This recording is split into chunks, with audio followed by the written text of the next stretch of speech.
बिस्मिल्लाहिर्रहमानिर्रहीम। आप देख रहे हैं यूट्यूब चैनल सच्ची खबर। तो दोस्तों, इसमें आपको जो वीडियो दिखाई जाती है उसमें हमारा किसी से के साथ कोई इख्तलाफ नहीं, लेकिन आपको ये ज़रूर बताने के लिए कि आप इसे देखें और ना सिर्फ लाइक करें, शेयर करें और चैनल को सब्सक्राइब करें, बल्कि आप खुद फैसला करें कि इनमें झूठा कौन है और सच्चा कौन है। ये हमारा मकसद सिर्फ ओनली ये होता है।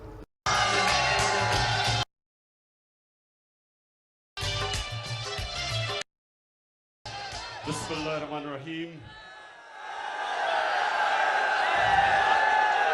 इय्याका नअबुदु व इय्याका नस्तईन। मानसेरा, सबसे पहले इस शानदार इस्तकबाल का मैं आपका दिल से शुक्रिया अदा करता हूं। बहुत बहुत शुक्रिया। मैं आज आजम स्वाति आपका, साले मोहम्मद आपका शुक्रिया अदा करता हूं, और मेरे जो एमपीज बैठे हैं, मुश्ताक गनी, बाबर सलीम, नवाबजादा फरीद और अहमद शाह, मैं आपको भी सबको खराज तहसीन पेश करता हूं इस शानदार जलसे की। मानसेरा,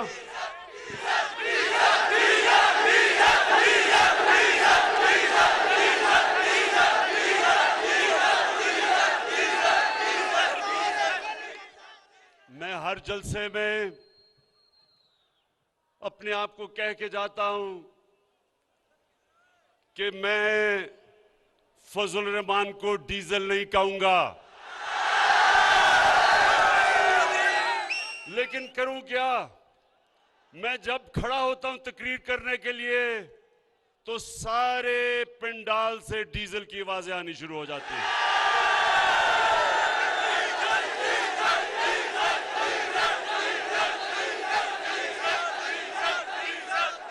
बुरे और मुश्किल वक्त में मैंने पूरी कोशिश की कि डीजल की कीमत कम की जाए। इस वक्त ये मानसेरा, आप बाशऊर लोग हो, आप समझते हैं। मैं अभी बैठ के देख रहा था, एक एक चीज जो यहां बोली जाती थी सबको समझती। तो आपने गौर से जरा मेरी बात सुने कि देखें मैं जब अपने अल्लाह और रसूल की बात करता हूं और अपने दीन की बात करता हूं, ये ऊपर वाला गवाह है। मैं कभी ना वोट लेने के लिए उनका नाम लेता हूं, ना किसी तरह लोगों को अपनी तरफ खींचने के लिए उनके नाम लेता हूं। ये मेरा ईमान है। नौजवानों, ये सुन लो मेरी बात। मैं वो इंसान हूं जो सारी दुनिया फिर चुका है। मैं वो पाकिस्तानी हूं जो दुनिया का, क्रिकेट की दुनिया का सुपरस्टार रह चुका है। कहने का मतलब ये मानसेरा, और मैं खास तौर पे, देखें, मैं नौजवानों से खास तौर पे मुखातिब इसलिए हूं कि मेरे नौजवानों, आप पाकिस्तान का मुस्तकबिल हो। आपको मैं अपने तजर्बे से मैं ये सिखाना चाहता हूं कि सही रास्ता कौन सा है, आपकी अजमत का रास्ता कौन सा है और आपकी तबाही का रास्ता कौन सा है।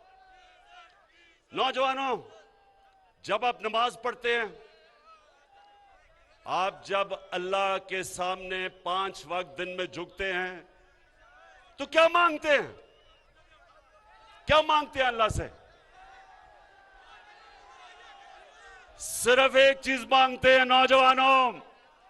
अल्लाह से आप मांगते हैं कि अल्लाह उस रास्ते पे लगा जिसमें तूने नेमतें बख्शी, उस रास्ते पे ना लगा जो तबाही और बर्बादी का रास्ता है। दो रास्ते हैं आपके सामने।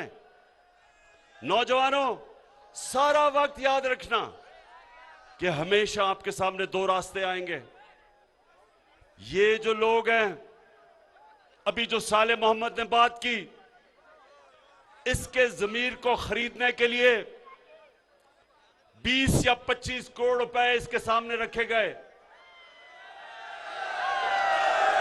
रेट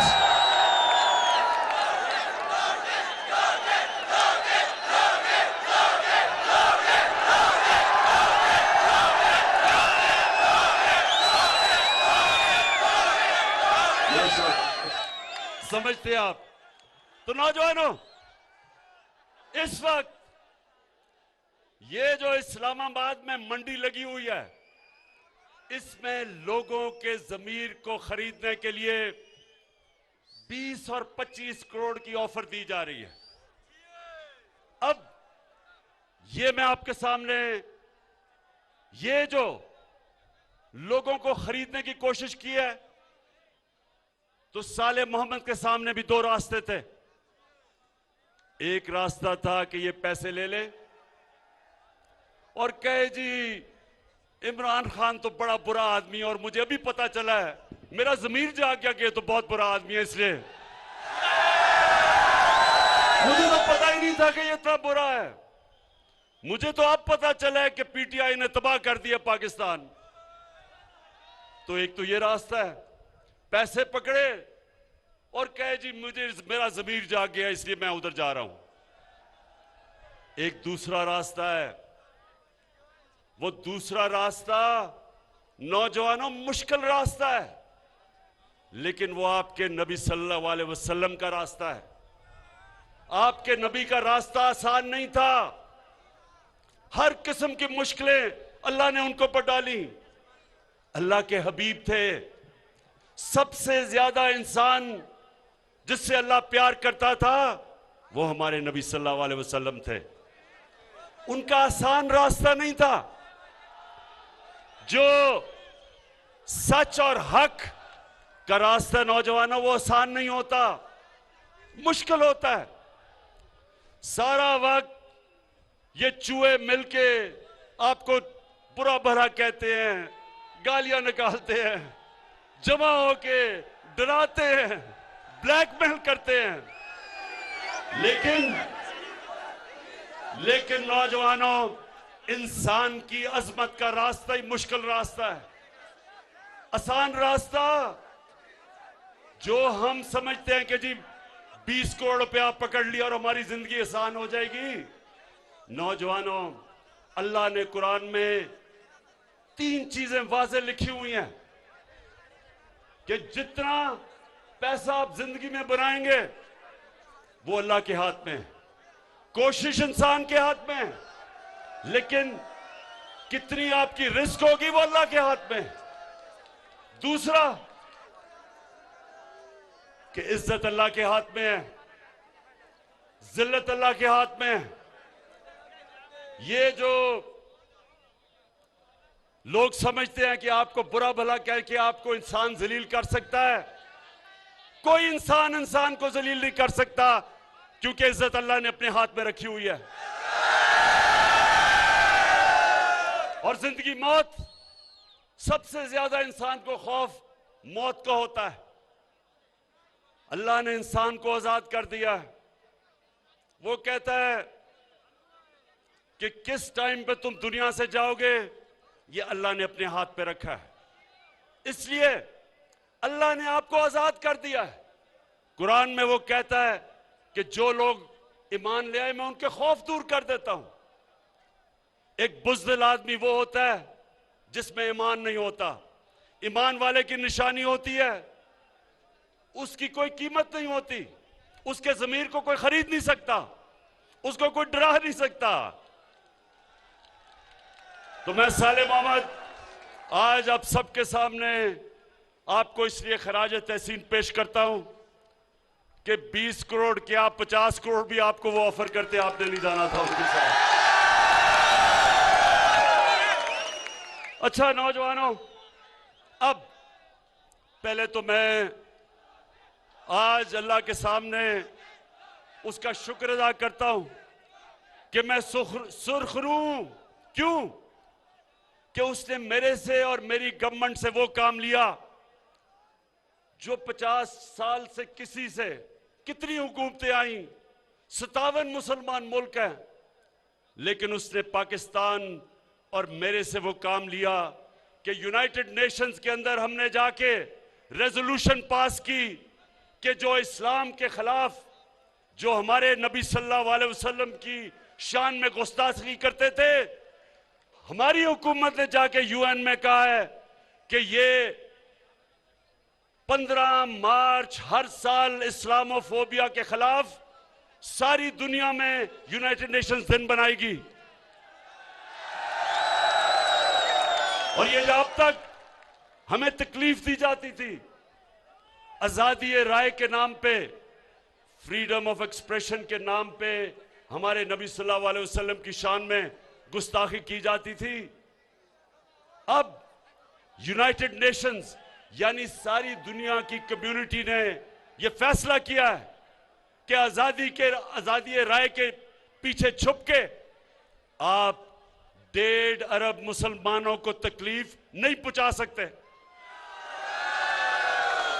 तो मैं ये मनसेरा वाले मुझे ये बताएं कि 30 साल से फजल रहमान सियासत कर रहा है दीन के नाम पे, उसने क्यों नहीं ये किया?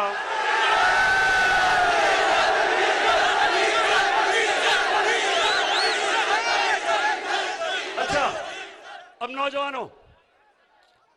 नौजवानों आप सुने, पहले तो मैं सिर्फ आपको ये बता दूं कि ये मेरा ईमान है, ये पॉलिटिक्स नहीं है, ये वोट लेने की कोशिश नहीं है।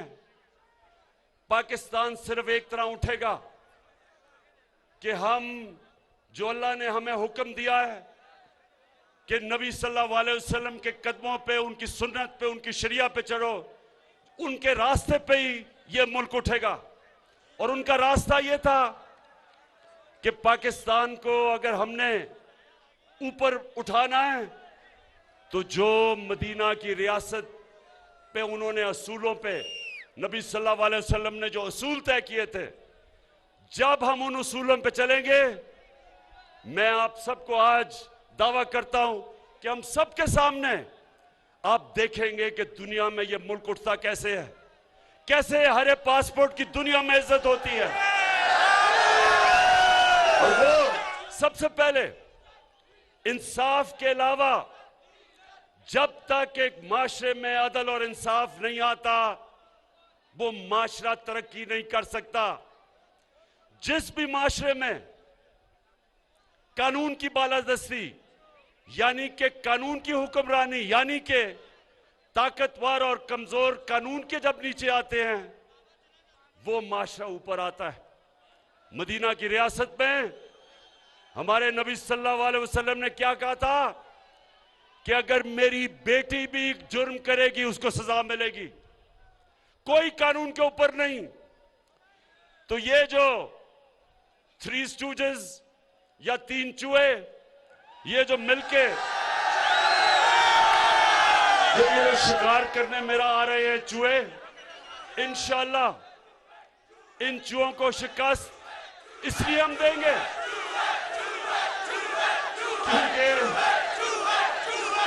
क्योंकि ये चाहते क्या, ये एक चीज चाहते हैं कि किसी तरह इमरान इनके करप्शन के केसेस खत्म कर दे, इनको एनआरओ दे दे जो जनरल मुशर्रफ ने इनको एनआरओ दिया था।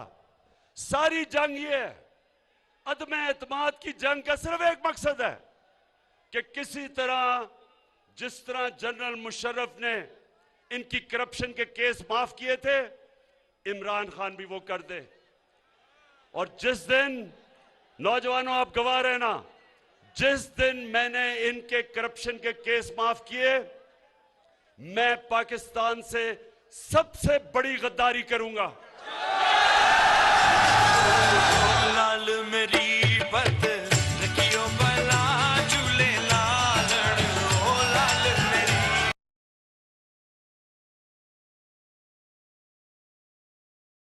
मदीना की रियासत, और इंशाअल्लाह जिस रास्ते पे हम लगे हुए हैं, मेरा ये ईमान है कि ये दुनिया में हम खास तौर पे मुसलमान दुनिया में पाकिस्तान मिसाल बन जाएगा कि कैसे एक इंसानियत का निज़ाम होता है, कैसे रियासत अपने कमजोरों की देखभाल करती है, कैसे वो अपने वो तबका जो पीछे रह गया है उसको ऊपर कैसे उठाती है, कैसे जैसे हमने हेल्थ कार्ड लेके आए हैं।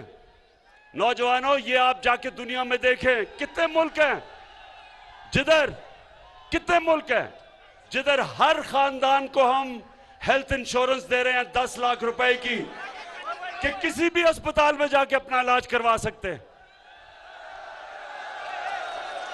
महंगे महंगे अस्पताल हैं, प्राइवेट हॉस्पिटल, कोई आम आदमी सोच भी नहीं सकता था कि वो उस दरवाजे के अंदर भी जा सकता है।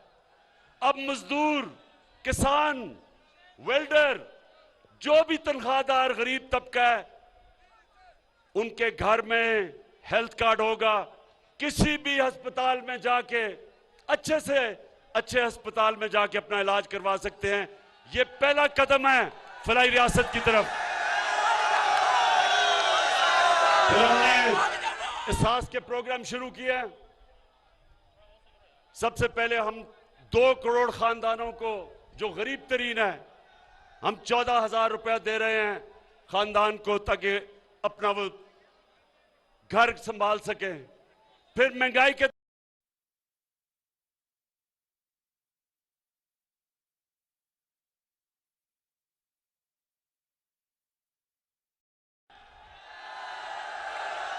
फिर एक बीमारी है जिसको कहते हैं स्टंटिंग, यानी बच्चा अपने पूरे कद पे नहीं पहुंचता क्योंकि ग़िज़ा नहीं मिलती।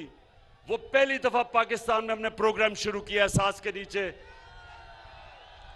लेकिन कामयाब पाकिस्तान में सबसे मुझे जो खुशी है, इस वक्त 20 लाख खानदानों के लिए, हर खानदान में जो गरीब तरीन खानदान है, सबसे पहले 20 लाख रुपया सूद के बगैर दे रहे हैं कि अपना घर बना सके। दूसरा, 5 लाख सूद के बगैर कर्जा दे रहे हैं कि या किसान अपने खेत बना सके और या शहर में अपनी कोई दुकान खोल सके। 5 लाख रुपया सूद के बगैर कर्जा, और फिर उसी खानदान में टेक्निकल एजुकेशन दे रहे हैं ताकि कोई हुनर सीखे और अपनी नौकरी बना सके। मेरे दिल में देखो आग, मुझको दिखता अपना ख्वाब, तुमको लगता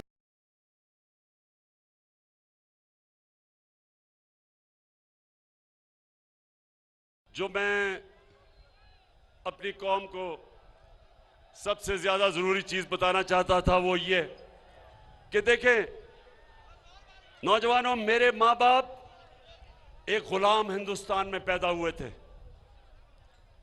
आजाद नहीं थे, अंग्रेज की गुलामी थी। मैं वो पाकिस्तानी हूं जो हम पहले बच्चे आजाद पाकिस्तान में पैदा हुए थे। तो मुझे बचपन से मेरे माँ बाप ने एक चीज बताई थी कि तुम कितने खुशकिस्मत हो कि तुम एक आजाद मुल्क में पैदा हुए हो, तुम सर उठा के फिर सकते हो एक आजाद मुल्क में।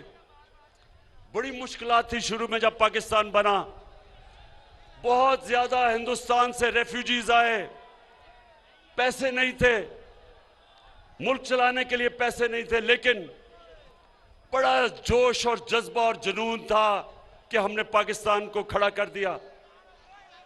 तो मैंने ये कभी बात नहीं भूली मेरे नौजवानों कि मुझे बड़ी तकलीफ होती थी जैसे हमारे मुल्क में हमने बाहर के मुल्कों की गुलामी शुरू कर दी।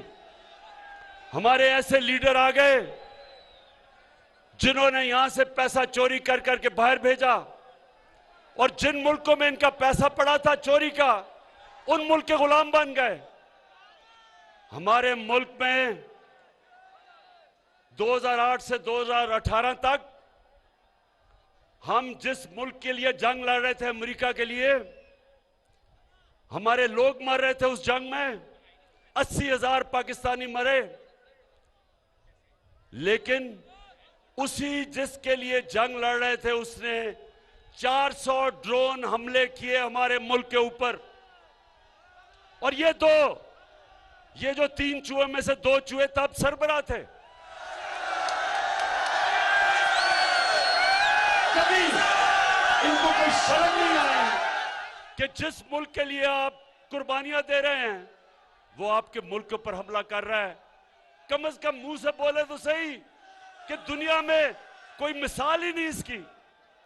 लेकिन जो अपनी दौलत के गुलाम हो, जिन्होंने चोरी करके पैसा मगरबी बैंकों में और ऑफशोर अकाउंट्स में रखा था, उनके अंदर कभी जुर्रत नहीं आई और एक दफा उन्होंने मजम्मत नहीं की और पाकिस्तानियों को हर किस्म की जिल्लत उठानी पड़ी। तो मैं जब प्राइम मिनिस्टर बना, मेरा पहला यह था कि कभी आगे से मेरा मुल्क किसी की गुलामी नहीं करेगा। हम दोस्ती सबसे करेंगे, सबसे दोस्ती करेंगे। हिंदुस्तान से भी तब दोस्ती करेंगे जब वो कश्मीरियों से इंसाफ करें और वो जो उन्होंने 5 अगस्त 2019 को कश्मीर के अंदर गैर कानूनी और इंटरनेशनल कानून तोड़ के और कश्मीरियों के हुकूक खत्म करके जो उन्होंने किया था, उनसे भी बात करने के लिए तैयार हैं। लेकिन पहले कश्मीर के स्टेटस को वापस लेके जाए। लेकिन हमारी किसी इंसानों से दुश्मनी नहीं, लेकिन इस मुल्क को हम कभी किसी के सामने झुकने नहीं देंगे, किसी की गुलामी नहीं करेंगे। हमारा मुल्क का बनने का नारा था पाकिस्तान का मतलब क्या, और ला इलाहा इल्लल्लाह का मतलब ये कि ए अल्लाह सिवाय तेरे अगर हम किसी के सामने झुकेंगे वो शिर्क है। और इंशाअल्लाह ये आप देखेंगे कि मैं आपको ये साबित करके दिखाऊंगा कि दुनिया में हर एक पासपोर्ट की इज्जत होगी। अच्छा,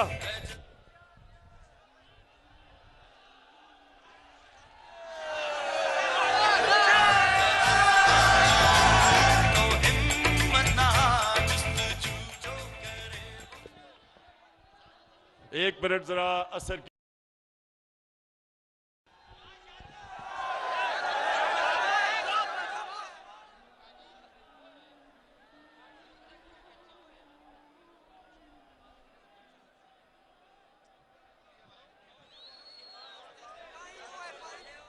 आवाम का जमे गफीर। वज़ीर आज़म इमरान खान मानसेहरा में जलसे-आम से इस वक्त खिताब कर रहे हैं। लाइव मनाजिर आप अपने टेलीविजन स्क्रीन पर देख रहे हैं।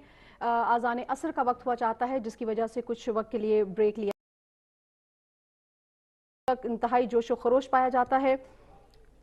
वज़ीर आज़म इमरान खान ने आज़ान असर के लिए कुछ वक्त मांगा है, जिसकी वजह से यहाँ पर खामोशी है और कुछ देर बाद वज़ीर आज़म फिर अपना खिताब दोबारा शुरू करेंगे। अपने खिताब में वज़ीर आज़म का उसके बाद सब नमाज पढ़ेंगे जाके।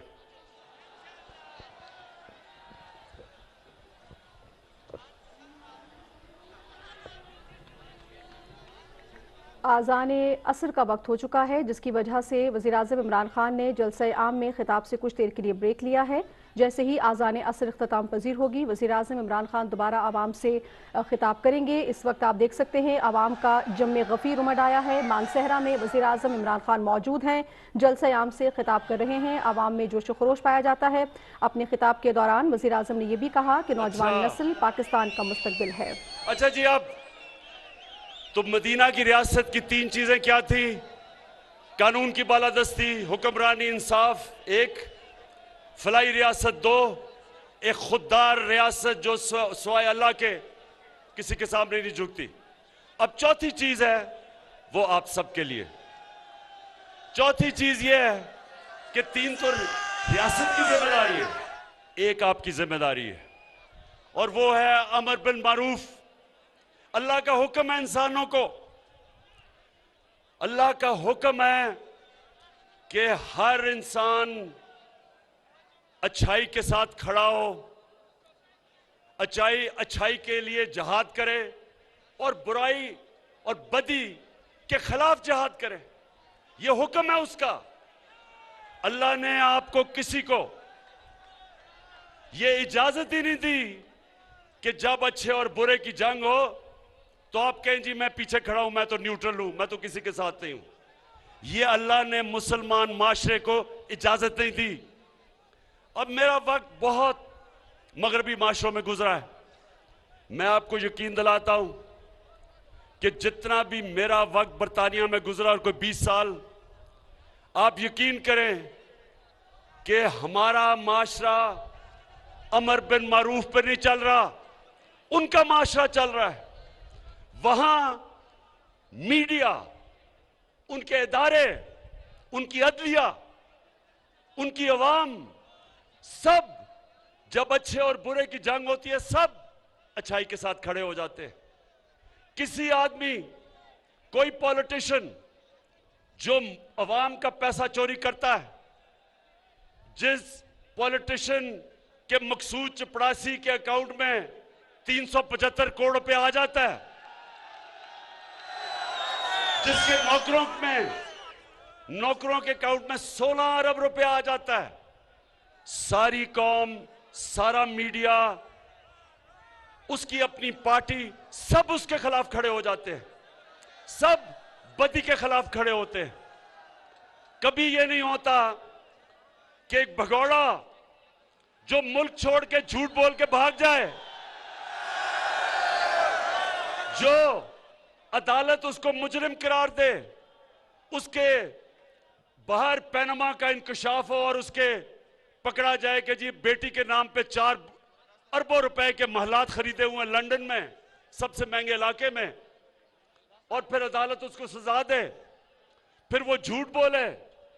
पहले मुशर्रफ के दौर पे झूठ बोल के गया कि मैंने कोई सऊदी अरेबिया से मुआहदा नहीं किया, और फिर इस बारी कि जी मैं बीमार हूं, बहुत मरने लगा हूं, फिर झूठ बोल के चला जाए। तो नौजवानों, वो माशरों के अंदर जिधर अमर बिल मारूफ है, जिन माशरों में अमर बिल मारूफ के ऊपर लोग अमल करते हैं, इस आदमी के लिए मीडिया तो छोड़ो, उसकी अपनी पार्टी छोड़ जाए उसको। झूठो, एक बर्तानिया में एक प्राइम मिनिस्टर था हैरोल्ड मैकमिलन, उसने झूठ बोला, उसको रिजाइन करना पड़ा झूठ बोलने पे। यहां झूठ भी बोलो, एक दफा नहीं, 2 दफा नहीं, अदालत में झूठ बोलो, कतरी खत झूठ बोलो, कैलिबरी फॉन्ट झूठ बोलो, झूठ पे झूठ बोलो, लेकिन वो फिर भी लीडर बना हुआ लंदन में बैठ के। इसलिए कि हम अल्लाह के हुक्म पे नहीं चलते, और जब एक माशरे के अंदर लोग अच्छाई के साथ खड़े नहीं होते, वो माशरा तबाह हो जाता है। तो नौजवानों, अब ये मेरे से सुने, ये सारे इकट्ठे हुए हैं, ये चूहे इसलिए इकट्ठे हुए हैं, ये कहते हैं कि जनाब बहुत बुरा हालात है पाकिस्तान में। मैं आज आप सबके सामने, नौजवानों, अब तो आपके पास मोबाइल टेलीफोन है, ये सारी चीजें चेक कर लें। मैं आज सबके सामने चैलेंज करता हूं कि पाकिस्तान की तारीख के अंदर 3.5 सालों के अंदर किसी हुकूमत ने इस तरह की परफॉर्मेंस नहीं दी जो मुझे बड़ा फख्र है मेरी हुकूमत ने दी है। आज माइशत देख लें, आज जिससे मुल्क उठता है वो एक्सपोर्ट्स है। आज पाकिस्तान की तारीख में सबसे ज्यादा एक्सपोर्ट्स है। आज हमारे पास जो टैक्स इकट्ठा हुआ वो तारीख में सबसे ज्यादा है। आज जो बाहर से हमारे पाकिस्तानी पैसा भेज रहे हैं डॉलर्स, वो सबसे ज्यादा है। आज 5 फसलें उनकी तारीखी पैदावार हुई है, गंदम की, गन्ने की, मकई की, चावल की, आलू की, रिकॉर्ड। इसलिए कि हमने किसानों का ध्यान रखा है, किसानों को हमने वो कीमत उनकी फसलों की दिलवाई है जो पाकिस्तान की तारीख में कभी नहीं थी। आज वो हमारे किसानों के पास पैसा गया है जो इस मुल्क की तारीख में कभी किसानों के पास इस तरह पैसा नहीं आया। और फिर इंडस्ट्री, आज हमारी इंडस्ट्री चल पड़ी है। टेक्सटाइल इंडस्ट्री की रिकॉर्ड एक्सपोर्ट्स है। टेक्सटाइल इंडस्ट्री ये पिछले दौर में बंद हो रही थी, उनके ऊपर हाउसिंग सोसाइटीज बन रही थी। आज मजदूर नहीं मिल रहे टेक्सटाइल के लिए कि माशाल्लाह अल्लाह के करम से इस तरह का पाकिस्तान की इंडस्ट्री आगे बढ़ रही है। आईटी की इंडस्ट्री, जो नौजवानों आपका फ्यूचर है, आईटी इंफॉर्मेशन टेक्नोलॉजी, 75% 2 सालों में आईटी की एक्सपोर्ट्स बढ़ी हैं। और इंशाल्लाह जो हम आगे देख रहे हैं, सिर्फ आईटी उठा देगी इस मुल्क को।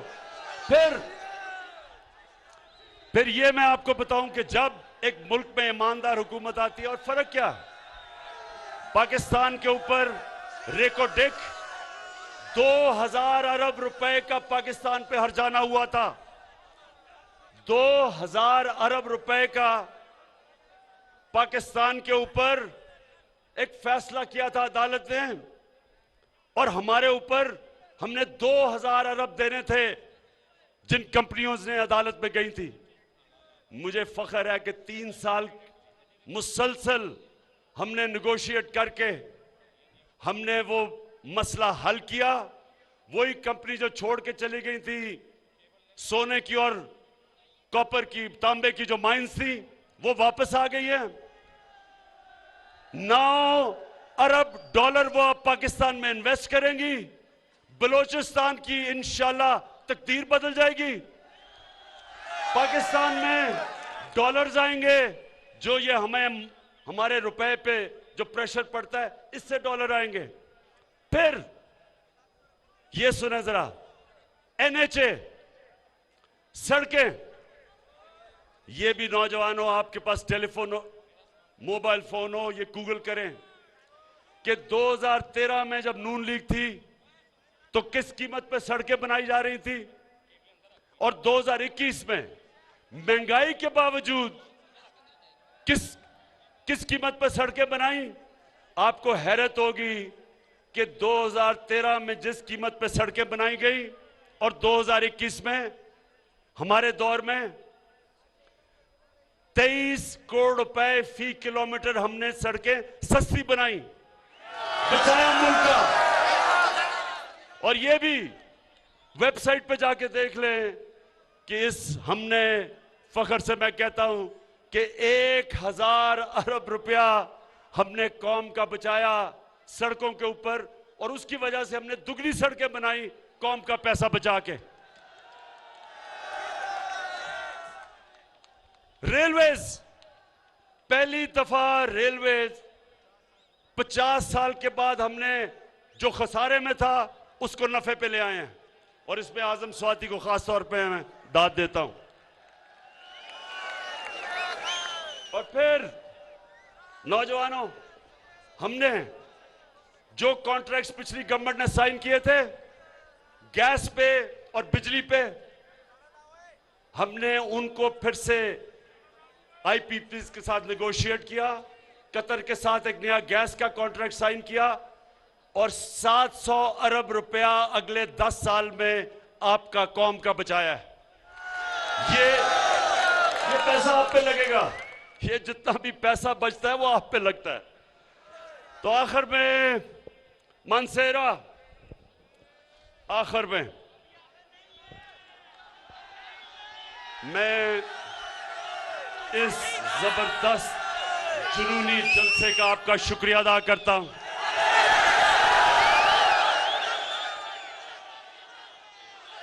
मैं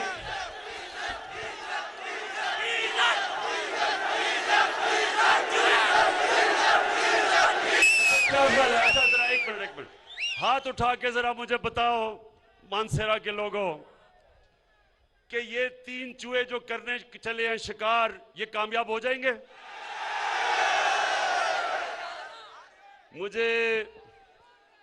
मुझे ये चूहों के ऊपर थोड़ा तरस भी आ रहा है, क्योंकि चूहा नंबर 1 शहबाज शरीफ उसने अपनी अचकन सलवा ली थी, प्राइम मिनिस्टर के ख्वाब देख रहा था, बड़े बड़े उसने बयान दिए कि जी यूरोपियन यूनियन की इमरान को तनकीद नहीं करनी चाहिए थी। फिर जी कि मैं अगर होता तो मैं एब्सोल्युटली नॉट ना कहता, मैं अमेरिकनों को नाराज ना करता। मैं तो अमेरिकन देखूं या यूरोपियन देखूं या कोई भी बूट देखूं, मैं तो पॉलिश करने शुरू कर देता हूं। शहबाज शरीफ, तुम्हारा नाम तो मैं चेरी ब्लॉसम रख देता हूं, वो जो पॉलिश नहीं होती, जो ये लोगों के जूते पॉलिश करता है सारा वक्त कि जी मुझे किसी तरह वजीर आजम बना दो। शहबाज शरीफ, वो तो अचकन को संभाल के रख लो, क्योंकि वो मेरे ख्याल में आपको किसी और को देनी पड़ेगी, क्योंकि शरीफ खानदान के दिन इस मुल्क को चोरी करके लूटने के चले गए हैं। और शरीफ खानदान तो अब ऐसे लग रहा है कि ये अब लंदन में जाके सियासत करेंगे। और अगर ये लंदन चले गए ना, ये सुने जरा, अगर इन्होंने इंग्लैंड में सियासत की तो मुझे यकीन है कि थोड़ी देर के बाद इंग्लैंड पाकिस्तान से कर्जे मांगेगा, क्योंकि कहेगा हमारा दिवालिया निकाल दिया। अच्छा मानसेरा, अब आप 27 तारीख को इस्लामाबाद में मैं सारी कौम को दावत दे रहा हूं, और कौम को मैं क्या कह रहा हूं कि मैं अपनी कौम को यह कह रहा हूं कि हमारे नौजवानों के लिए, मैं बड़ों को कह रहा हूं अपने बच्चों के लिए, अपनी आने वाली नस्लों के लिए, आपने सिर्फ निकल के इन चूहों को यह बताना है कि पाकिस्तान की कौम अमर बिल मारूफ के साथ खड़ी है। हम सच्चाई के साथ, हम अच्छाई के साथ खड़े हैं, और हम तुम्हारे जैसे लोग जो लोगों के ज़मीर के सौदे करते हैं, मुल्क की जमहूरियत को तबाह करते हैं, मुल्क के निजाम को तबाह करते हैं, तुम वो लोग हो जो अपनी चोरी बचाने के लिए इस मुल्क के मुस्तकबिल को तबाह करते हो। सारी कौम निकलेगी तुम्हें यह बताने के लिए कि कौम तुम्हारी तरह की सियासत की कब्र खोद रही है, इसका जनाजा निकाल रही है। और इंशाअल्लाह इनकी जनाजे के ऊपर एक नया पाकिस्तान खड़ा हो रहा है। वो पाकिस्तान जिसकी वजह से यह मुल्क बना था, जिसकी वजह से कायदे आज़म ने जद्दोजहद की थी, जो इल्लामा इकबाल की ख्वाब थी कि हमने एक मिसाल बनना है सारी मुसलमान दुनिया में, एक वो निज़ाम लेके आना है जो इंशाअल्लाह इस मुल्क